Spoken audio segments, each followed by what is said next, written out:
We are in Merton, near Wimbledon, but not for tennis balls, my liege. Tennis balls, my liege. This is the Church of St. John the Divine. It was built in 1914 on the estate of Merton Place, which was the final home of Lord Nelson and his mistress, Lady Hamilton. On the 100th anniversary of the Battle of Trafalgar, the land here, part of the estate, was donated to build this church. Part of the high altar is said to be a piece of HMS Victory, has some famous stained glass work inside, and I'm sure there are a few other nods to the Navy inside St. John the Divine. But next to it is Nelson Gardens. And Nelson Gardens would not be complete with something that we want to talk about. For we are not here to talk about churches or architecture or parks. We are very predictably here to talk about cannons. And there are two. There are two cannons, very exciting. So these two very decrepit, very old-looking cannons might have quite a story with them. The local history, and we know how we feel about local history stories, the local history would have it that these were outside Merton Place, that these were brought home by Nelson and given to Lady Hamilton, spoils of war, victorious captured French cannons.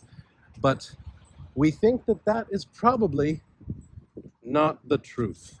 Contemporary sources say that these cannons were found by someone that was doing construction in the area, and they were dug up, and they don't really have an exciting war story behind them, but we know they were actual functional cannons.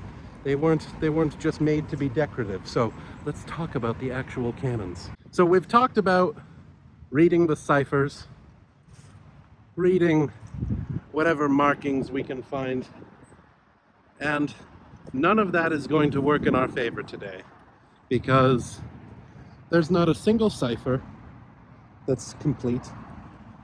There's no markings on the trunnions. There's merely the length. Now, most of the material on these guns say they're 12-pounders, and having handled a fair few cannons myself, these cannot be 12-pounders. They look to me like long nines.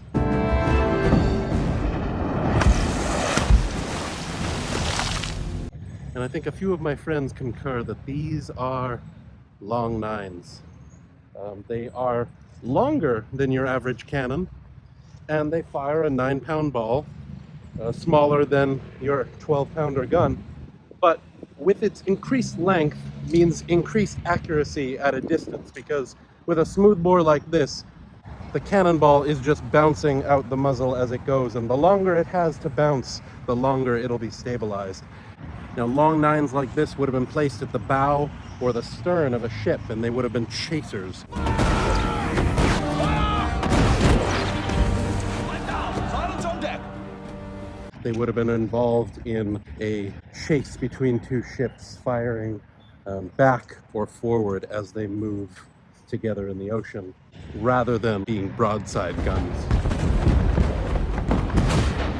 So these could be English, they could be French.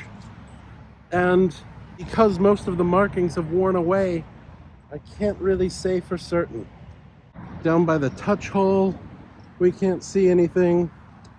I have seen this particular shape of cannon on both sides of the channel. And so does anyone have any idea? I've put it to a lot of people since the making of this video. There are so many stories. We know that they were probably dug up, probably had nothing to do with Nelson, but they have an interesting story somewhere hidden in their history. They seem well taken care of. They could use a lick of paint. And I do like the concrete carriages. Very durable. As to the actual memorial here in Nelson Gardens. It reads, "As a memorial of Lord Nelson and the splendid services which he rendered to his country, this land, which formed part of his Merton estate, was given on the first centenary of his death to the Merton Parish Council for a public recreation ground by a great nephew of the late Rear Admiral Isaac Smith of Merton Abbey." Now, Isaac Smith is very interesting.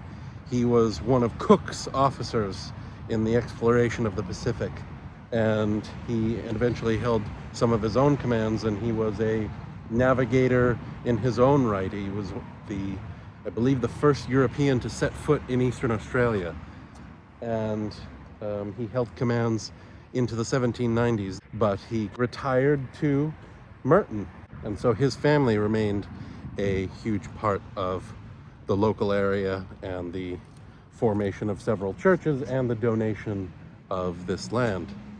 So those were the chasers. Those were the long nines of Nelson Gardens. What cannons, what abandoned artifacts are in a park near you? Tell me. I am Daryl, known in genteel circles as the Lord Rivers, and this is the Ministry for History.